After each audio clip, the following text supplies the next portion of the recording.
Did you know that Tbilisi metro trips always have a transfer? The train ride and then the escalator ride.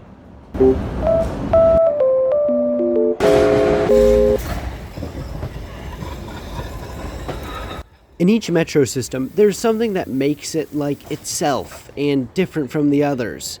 For instance, Paris has its rubber tires, London has its small trains, and New York City has its various service delays.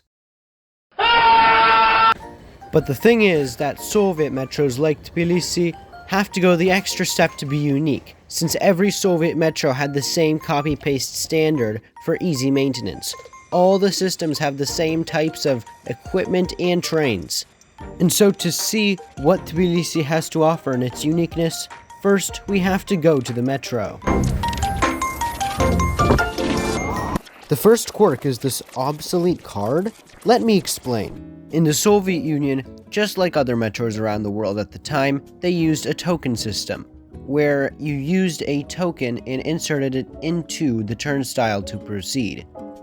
Every Soviet city had its own token, each one unique in size, color, and material, making them popular collector's items. I even have a few myself.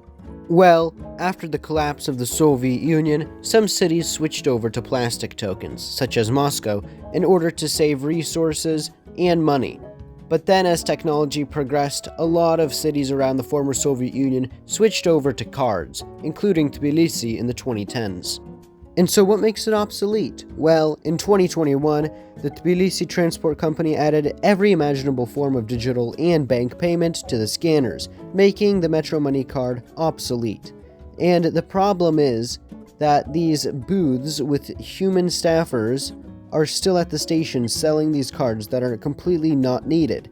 And so what is the solution? Well, stick around to the end of the video where I give you a very effective and unique take. I'll even go to the station and hear everyone out. And now that I've made it past the turnstile, let's go down the escalator. Now, the next quirk isn't unique to Soviet metros, but it is compared to other metros on Earth, and that is these extremely long escalators. You could spend up to 5 minutes on some of these escalators in some of these Soviet systems. I'm going to get this long escalator segment done before we even reach the end. That's why I made that joke at the beginning, because the escalator ride is part of your commute. I've literally had friends come over to my house and they say, "Oh yeah, the metro ride takes this long and then plus the escalator time, and so it's pretty quick to get to your house." People sometimes mention how long it takes on the escalator. It's outrageous. Here on the platform, there are two unique quirks. Observe carefully and see if you can guess what they are.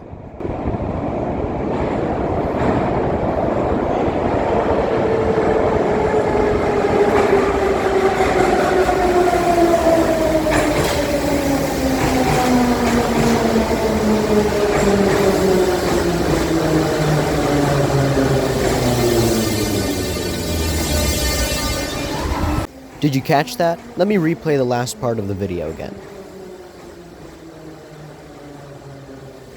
If you go into slow motion, you can see that the driver prematurely opens the doors as the train is still in motion.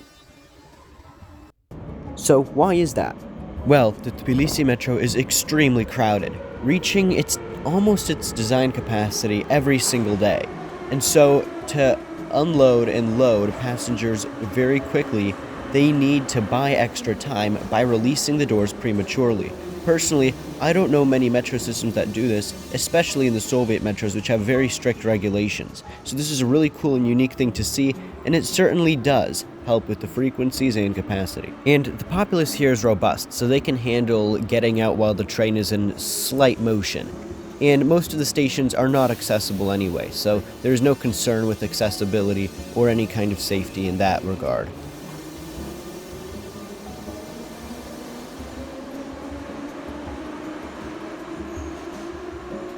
The next quirk has to do with that zebra board and mirror at the end of the platform.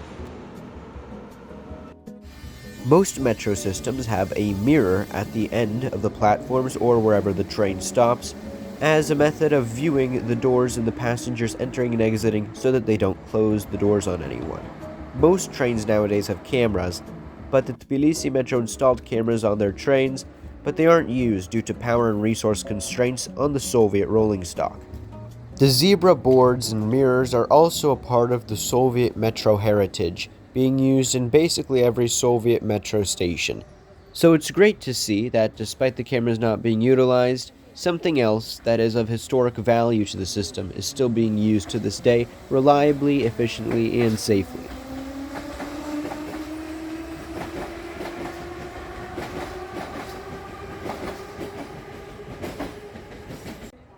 As for zebra boards, they look just like any other zebra board in any other metro system, but they are placed in between the two rails, which is something that isn't seen everywhere, as systems like Baku have it on the side of their wall, and New York City also has it on the side of the wall.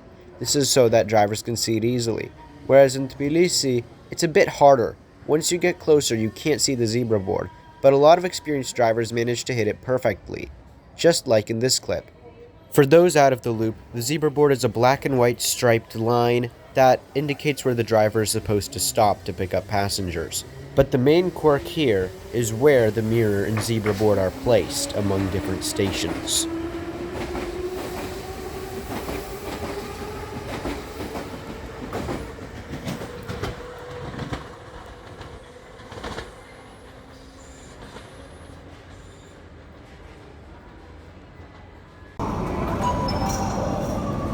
On all lines, the trains have 4 wagons. So how is this relevant to the mirror placement where the train stops? Well, that is because the stations were designed with 5 wagons in mind.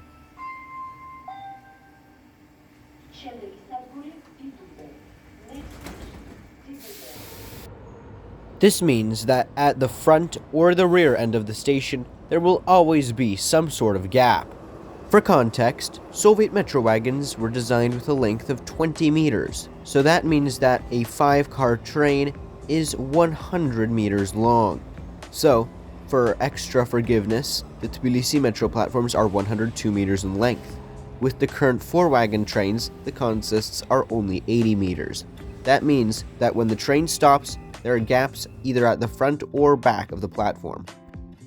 Interestingly, where the train stops is inconsistent as well. Sometimes the back wagon is parked all the way touching the end of the platform, sometimes the 4 wagons are all the way at the front.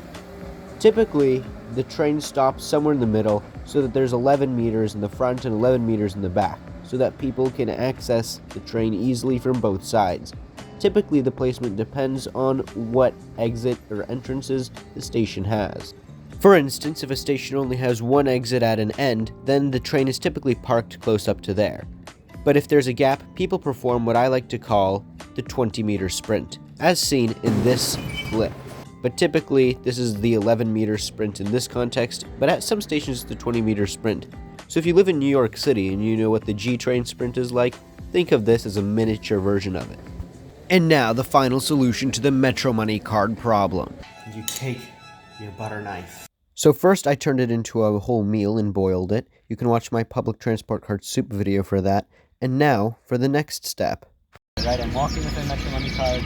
I'm on, oops, I drop it. Whoopsie. And I walk a little bit, and I keep walking. And now I have to pick it up. Huh. Oh, look at this. It seems like it's in alright condition. As you can see, over here we have our massively damaged Metro Money card that was boiled in hot water. And after all the abuse I've done to it, I've stepped on it, I've dragged it everywhere, I've folded it like paper. Here at the rail yard, we are going for a drop test. I'm going to absolutely rip it down this massive drop. All right, you guys ready?